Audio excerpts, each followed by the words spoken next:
go on is for those who have opposition, whether that opposition is for real or perceived, whether it's a thought or a belief within your own system, or your parents, your government, or you have actual opposition, like people stalking you and making your life really difficult no matter how far away you get.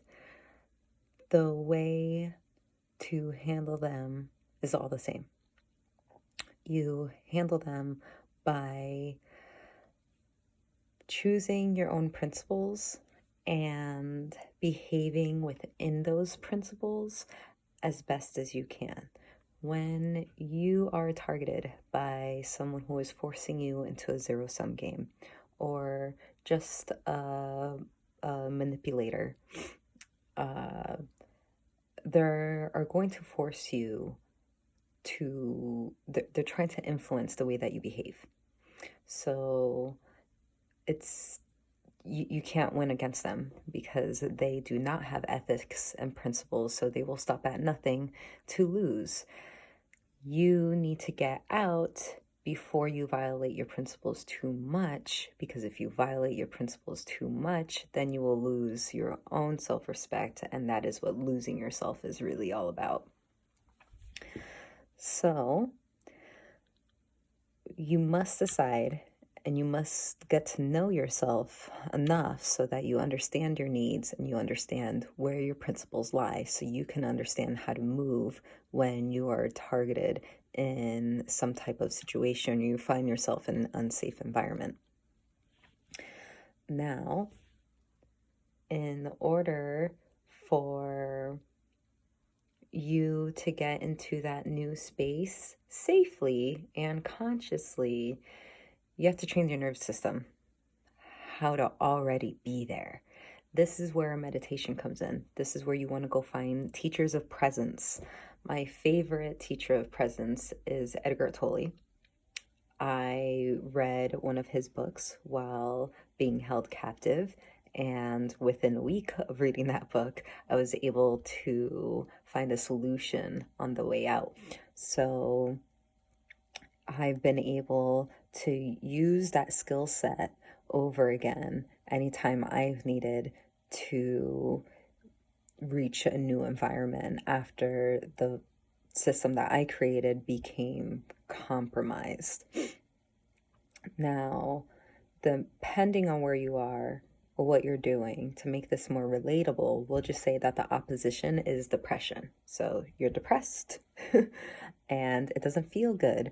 So in order to get through that type of environment change, you want to start asking yourself questions. How would someone who felt relief feels? How would someone who felt joy would feel? How would someone who felt better would move in that way?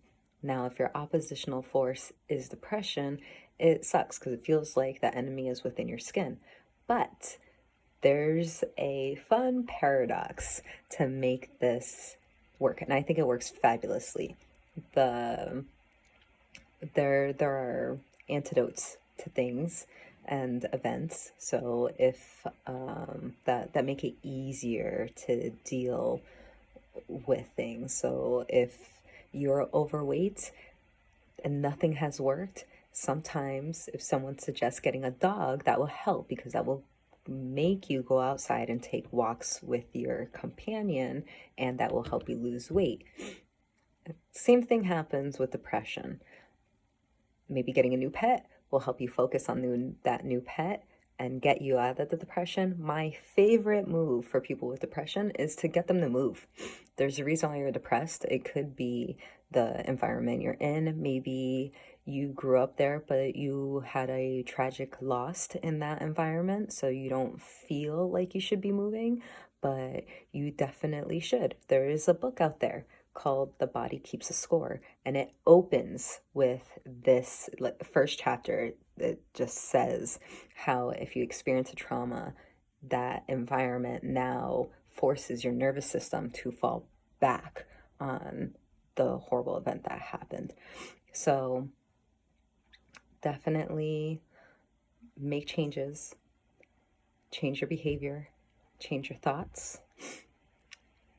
Listen to your feelings as information, not fact, and show them your principles. Show your principles, show your feelings, your own principles. Sometimes all they need is attention in order to dissipate and go off into the ether and stop being your own oppositional force within your own auric field.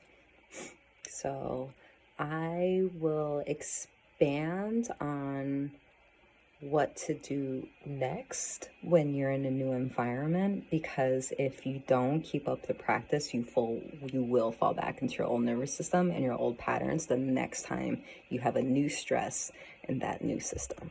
So keep going. We'll see you next week.